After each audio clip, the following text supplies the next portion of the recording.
Hello guys, good afternoon. কেমন আছো তোমরা সবাই?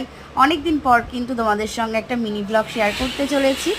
ও মাই গড, এইদিকে কিন্তু এখন রান্নাবান্নার তোড়জোড় চলছে বলে দেখো এদিকে মিক্সার মেশিনও চালিয়ে দিয়েছে।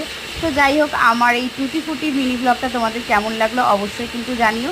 তো চলো, আজকে কিন্তু আমরা যাচ্ছি এখন দিদার বাপের বাড়ি। তো দিদা কিন্তু অনেক বছর পর আমাদের বাড়িতে এসেছে, আর দিদাকে নিয়েই তাই একটুখানি ঘুরে আসলাম। আর তারপরে কিন্তু এদিকে ছিল আমার ঘরের মানে সমস্ত কাজই পড়েছিল মোটামুটি। দেখো বৃষ্টিও পড়ছে, ওয়েদারটা বেশ সুন্দর, আর তার মধ্যে একটু এই ধরনের রান্নাবান্না তো ভালো লাগেই বলো। তো দেখো আজকে কিন্তু রান্না হচ্ছে এখানে চিকেন কষা, ফ্রাইড রাইস, আর দিদা দাদু যেহেতু নিরামিষ খায় তাই আলুর দম, মাছও আছে। আর দুপুরবেলা তো ওই মাছ টাছ এইসবই হয়েছিল।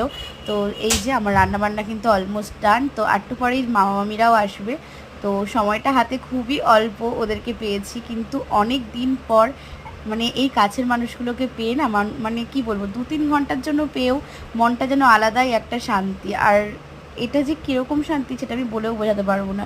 ছোট থেকে যাদের সঙ্গে বড় হওয়া, কত স্মৃতি জড়িয়ে আছে, তাদেরকে যখন পাশে পাই না তখন মানে মনে হয় যেন মানে মনটা একটা আলাদাই শান্তি লাগে। তো দিদা দাদুর সঙ্গে একটুখানি গল্প করছিলাম বসে বসে।